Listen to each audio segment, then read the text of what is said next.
Olá, eu sou a professora Ana Cristina Barros, estou aqui para a gente iniciar uma série de vídeos sobre empreendedorismo e inovação. São aulas que fazem parte do MBA de Energias Renováveis e uma parceria entre o FBUNI e o IELB. Bom, vamos alinhar alguns conceitos que são importantes sobre empreendedorismo, até porque, como o empreendedorismo é um conceito bastante vigente, bastante discutido, então a gente vai entender um pouco sobre esse conceito. Empreendedorismo e inovação, começando por inovação. Inovação é um processo de introduzir algo novo e original que traz valor. Pode envolver produtos, serviços, processos ou modelos de negócios. É importante a gente entender que essa questão de geração de valor, hoje em dia, tem um peso muito forte. Porque não é só inventar que a gente precisa. Às vezes a gente atribui a inovação ao processo só de criação, né? E aí a gente acha que criou alguma coisa e foi inovativo. Não, a inovação ela tem que gerar um valor. Muitas vezes você pode criar alguma coisa que é inacessível pelo valor, pela tecnologia utilizada, pela amplitude de não poder divulgar, de não poder colocar como acessível para as outras pessoas. Então é importante a gente saber que tudo que se cria como intenção de inovação tem que incrementar algum tipo de valor, seja algo disruptivo, novo, diferente, que nunca ninguém fez, ou algo que você só incremente, complemente o que já existe, também gerando inovação.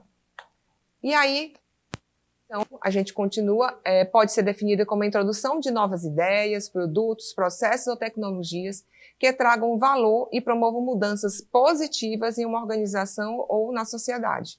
Essa capacidade de criar e implementar novidades é essencial para a evolução e o crescimento em diversos setores. Por que a gente fala isso? Porque o estado atual, cômodo, em que a gente está sob controle de tudo, né? A gente tem tudo nas nossas mãos, a gente faz tudo rotineiramente, dentro de um padrão, decisões programadas, tudo sob controle, ele não inspira crescimento. A gente mantém o status quo, a gente mantém a situação em que está. A inovação, ela pressupõe que você avance. De alguma forma, você sai do seu lugar comum, da sua estabilidade e promove algum tipo de alteração nesse estado de acomodação, que a gente puder dizer.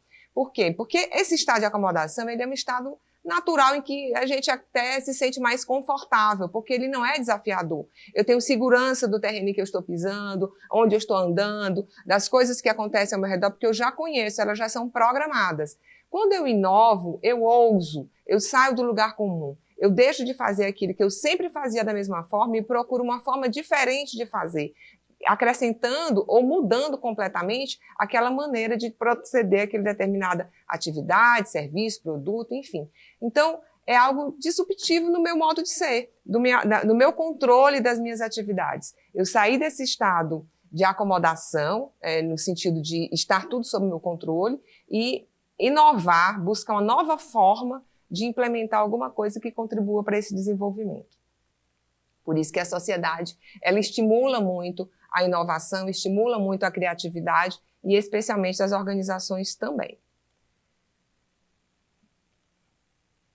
Aí a gente vai, dentro desse conceito de inovação, entender um pouquinho sobre o que é criatividade e inovação. Esse processo, às vezes, ele é muito confundido. Por exemplo, a gente fala às vezes que as pessoas são criativas e acha que ela nasceu assim com um dom. Não é só isso. Ou seja, ao nascer a pessoa tem o dom de ser criativo. Não, a gente pode desenvolver a criatividade nas pessoas sim. E é isso que muitas empresas têm fazendo, a sociedade tem buscado estimular a criatividade para promover inovações, para promover ainda o empreendedorismo.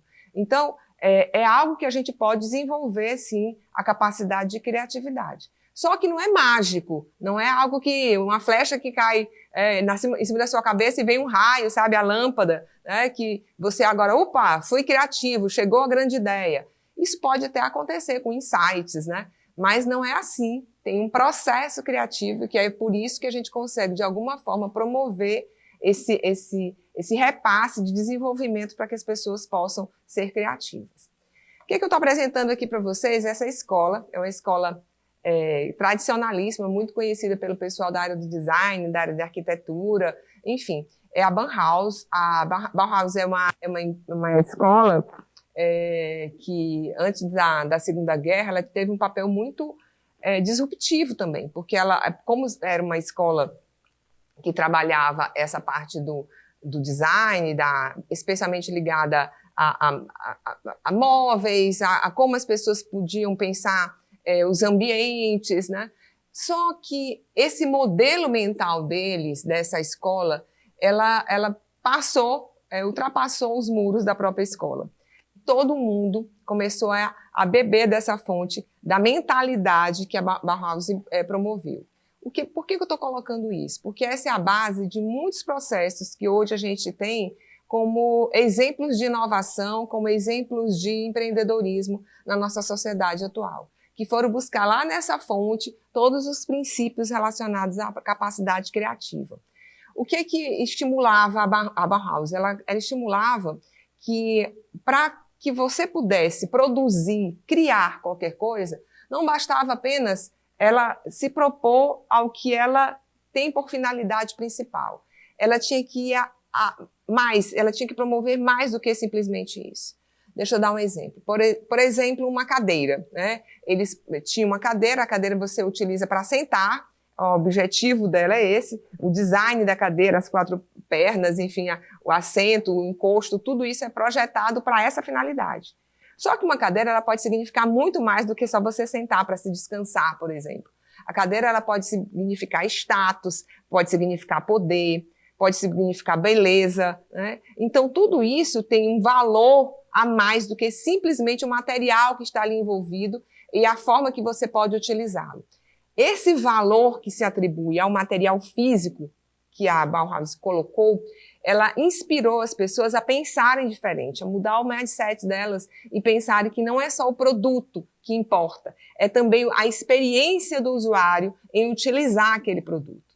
Bom, a partir daí tudo mudou, porque as pessoas que puderam agora estimular o seu processo criativo, elas começaram a pensar de forma diferente. Elas começaram a pensar que como as pessoas podem utilizar esse determinado produto ou serviço que eu estou aqui pensando em produzir, em inovar, mas de tal forma que elas tenham uma experiência extremamente positiva. Então, mais do que só atender a necessidade, é gerar um ambiente, uma conjuntura, um invólucro em relação àquele produto em que eu, ao usufruir daquele produto ou serviço, tenho uma experiência positiva.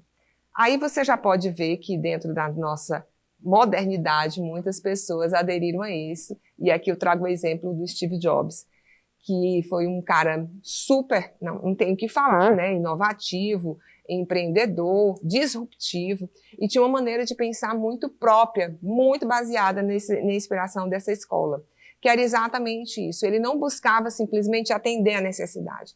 Ele não estava criando um computador pessoal só para que você pudesse utilizar nas suas atividades, ele via algo mais nisso.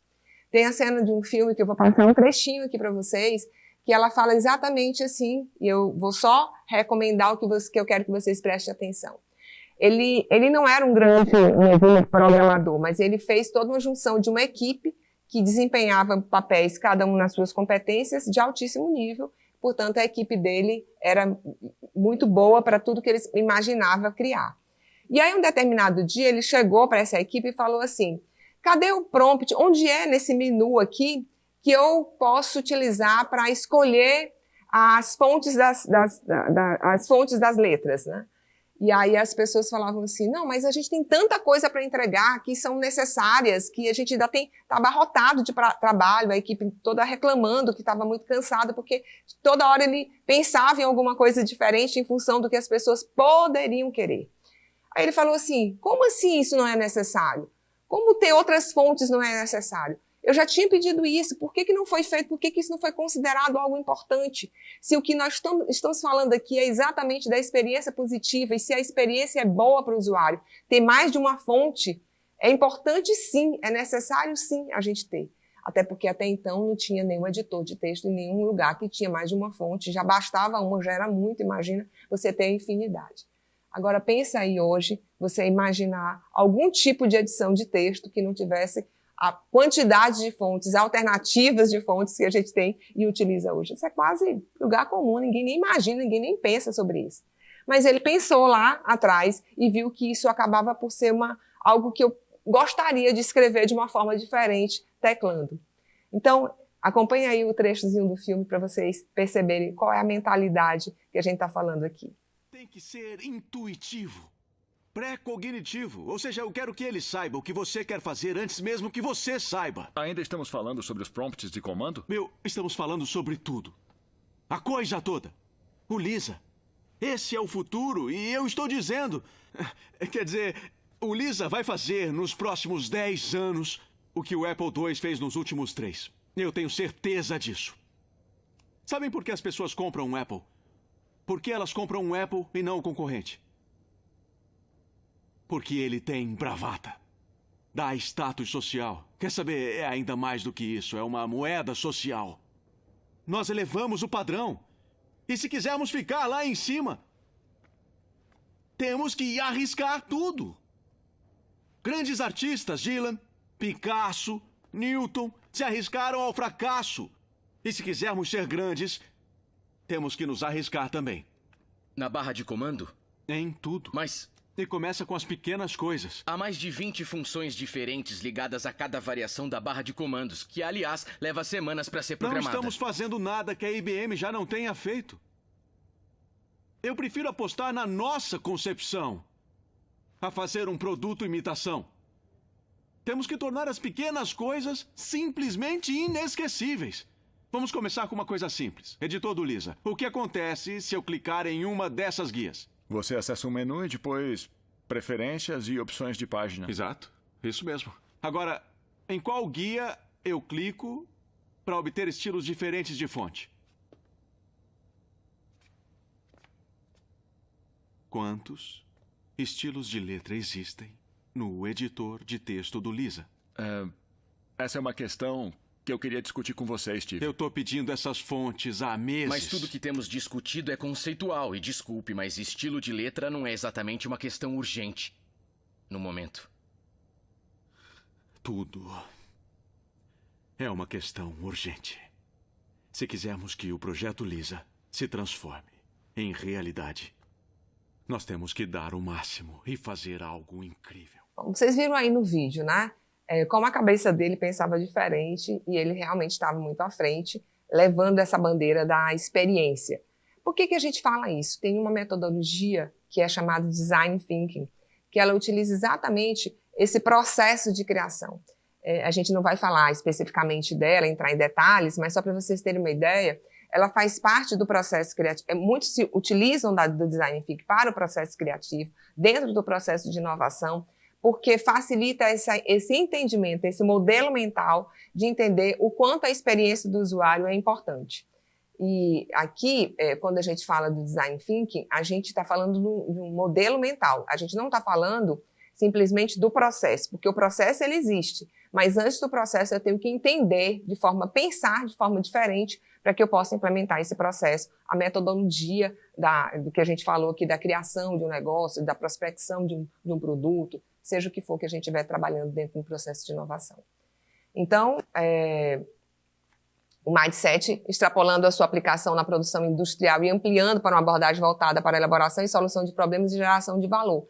Esse Design Thinking que a gente está colocando, essa metodologia, ela pegou essa experiência que vinha tanto do processo industrial, dessa criação que eu falei, de fazer o local, a maneira padronizada para que agora a gente pense diferente, disruptivamente pense na experiência de quem vai utilizar aquele produto e trazer isso para toda a experiência que eu posso ter com o meu usuário, independente de ser um processo produtivo, industrial, tradicional ou qualquer outro, prestação de serviço, que às vezes a gente imagina que isso só se atribui a um produto físico, não. Então, tudo isso veio, mas veio em função de quê? Veio em função da gente buscar melhorar a sociedade, melhorar nossas vidas, né? Solucionar problemas, e especialmente problemas complexos, porque os problemas simples, rotineiramente, eles vão sendo resolvidos dentro das organizações, na nossa vida cotidiana. Esses acabam por ser resolvidos e entram num padrão. Os problemas complexos da humanidade, da sociedade, é que a gente se dispõe, dentro desse processo criativo, de inovação, com a mentalidade do usuário, né, de ele experimentar positivamente, é que a gente vai buscar soluções para os problemas da sociedade atual. Quem é esse cara?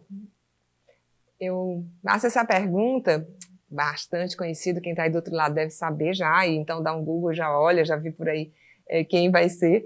Mas só para deixar claro que esse cara, ele foi um dos grandes inventores. Olha o tanto de patentes que ele registrou. Não são só das invenções, são das patentes que ele registrou. 2.332 patentes. Esse cara não fazia outra coisa do que só inventar. Você imaginar o tanto de coisa que ele criou, vou dar um exemplo aqui de algumas. Claro que foram lá, né? Os primórdios que vieram para hoje. Esse aqui é a bateria, que hoje tem um outro modelo, nem utilizo, mas enfim, está aqui. Quem não lembra, quem tem aí da década de 80, lembra até do cheiro disso, né? Mas está aqui, esse é a nossa máquina, nossa impressora 3D de hoje, né? Lá antigamente, ele inventou, e aí a gente vai para o fonógrafo, nós vamos para a urna, que não desse jeito lá antigamente, mas a ideia, o formato como ele imaginava, estava lá e registrado também. E a gente sabe, o inventor da lâmpada incandescente, da lâmpada que nós estamos aqui utilizando e fazendo uso nas nossas atividades. Bom, o que é que eu quero mostrar? Eu quero caracterizar o Thomas Edison aqui como um exemplo de inventor e que buscou, dentro das atividades dele, de tudo que ele fazia, dentro de um processo colaborativo, que assim como Steve Jobs ele não fazia sozinho, e da persistência, da insistência em buscar soluções para os problemas que ele imaginava que existiam, que ele detectava na época. E aí, dessa forma, o que a gente percebe? Às vezes a gente imagina que o empreendedor, né, quem está inovando, tem alguns mitos em torno dessa pessoa. Um deles, eu vou caracterizar aqui para vocês, é o mito do gênio solitário. É a gente achar que o cara está lá sozinho, né, que a pessoa fica lá, e aí só ela buscando uma solução para criar uma grande invenção. Não é assim que funciona. Normalmente, ou melhor, a gente vive num ambiente social e que, por inerente mesmo à nossa capacidade, personalidade, dentro da hierarquia das nossas necessidades, das necessidades humanas, a gente tem a necessidade de se socializar. E por isso, de alguma forma, a gente vai agregando tudo que a gente tem à nossa volta, selecionando algumas, colocando para dentro outras, ampliando perspectivas, enfim. Mas a gente vai vivendo em função de tudo que está ao nosso redor. E isso vai construindo todo o nosso conhecimento, toda a nossa bagagem, não só os nossos conhecimentos que a gente adquire nas salas de aula, nos nossos cursos, aqui, por exemplo, mas não só esse, mas tudo que a gente consegue experimentar numa viagem, por exemplo, né? Escutando uma música, lendo um livro, assistindo um filme, tudo isso nos permite aprender. E aí vai agregando, porque a gente vai interagindo com as pessoas e vai agregando esse conhecimento. Portanto, a gente não faz nada sozinho. E não só nesse processo de construção, mas também durante o processo de inovação, a gente precisa de especialistas, porque eu não preciso dominar todas as áreas do conhecimento. Você imagina que o Thomas Edison sabia de tudo isso que ele inventou? Não. Tinham vários especialistas que estavam com ele e ele à frente das equipes buscando as soluções para os problemas. É nisso que a gente tem que entender. Não existe essa pessoa isolada, né? Alguns filmes passavam assim, eu vou criar, vou para a beira de um lago, escrever, vou me isolar. Não é assim que funciona. Você precisa de um momento para criar e cada um tem o seu modelo para criar o que precisa, mas a gente é invadido por todo o nosso entorno, né? E as relações sociais fazem disso, e especialmente durante um processo de criação também. Então, o trabalho é colaborativo, a gente precisa das outras pessoas para a gente chegar lá no ponto final, lá onde a gente atinge o objetivo da persistência de poder criar alguma coisa que possa solucionar problemas, se possível, problemas complexos. Ele dizia que talento é 1% inspiração e 99% transpiração, ou seja, tinha muito trabalho para você conseguir atingir algum processo criativo de disrupção, como as que ele propôs. Mas é muito trabalho. E o talento, segundo o que ele coloca, e se a gente pensar bem, ele acaba sendo comparado com o esforço, né? Com a resiliência, com a persistência, talvez em menor proporção, de fato. Vamos lá? Outro mito: a inovação é pontual, ela só acontece uma vez, é um raio, né, que cai na sua cabeça e você, opa, insight, Shazam, né? Eureka, tive uma ideia. Essa ideia que a gente acha da criação ser só assim, não é verdade, ela não é pontual, ela é sistêmica. A gente pode desenvolver o processo criativo, a gente pode trabalhar a inovação para que ela aconteça. Por isso, dentro dos ambientes de trabalho, nas corporações, a gente faz com que as pessoas, proporciona para as pessoas, nos ambientes corporativos, um ambiente de criação, um ambiente que ela possa desenvolver sistematicamente a capacidade de ser criativa. Porque num ambiente que isso não acontece, terreno não for fértil para isso, não vai poder existir plantação, não vai poder plantar e muito menos colher. Então não adianta só o marketing de dizer que a gente aqui trabalha com criatividade. Não. Se a empresa de fato não tiver um ambiente favorável à inovação, à criatividade, isso não vai acontecer. Porque precisa que isso não é pontual, é sistêmico. Então, diante do que a gente falou, para a gente concluir essa primeira parte dessa nossa aula, a gente conceituando a metodologia dentro do processo criativo, dentro da inovação que a gente está trabalhando, o Design Thinking propõe um novo olhar, que seja adotado ao se endereçar a problemas complexos, um ponto de vista mais empático é uma palavra importante, se colocar no lugar do outro, que permita colocar as pessoas no centro do desenvolvimento de um projeto e gerar resultados que são mais desejáveis para eles, mas que, ao mesmo tempo, financeiramente interessantes e tecnicamente possíveis de serem transformados em realidade. Ou seja, eu tenho aqui 3 condições: financeiro, que ele seja interessante e possa ser replicado, e que tenha viabilidade, né? Então, se a gente imaginar que quando estou num processo criativo, eu tenho que passar por essas 3 lentes, 3 peneiras para poder criar alguma coisa. E é isso, gente. Eu agradeço, fico por aqui. A gente continua no nosso próximo encontro. Até lá!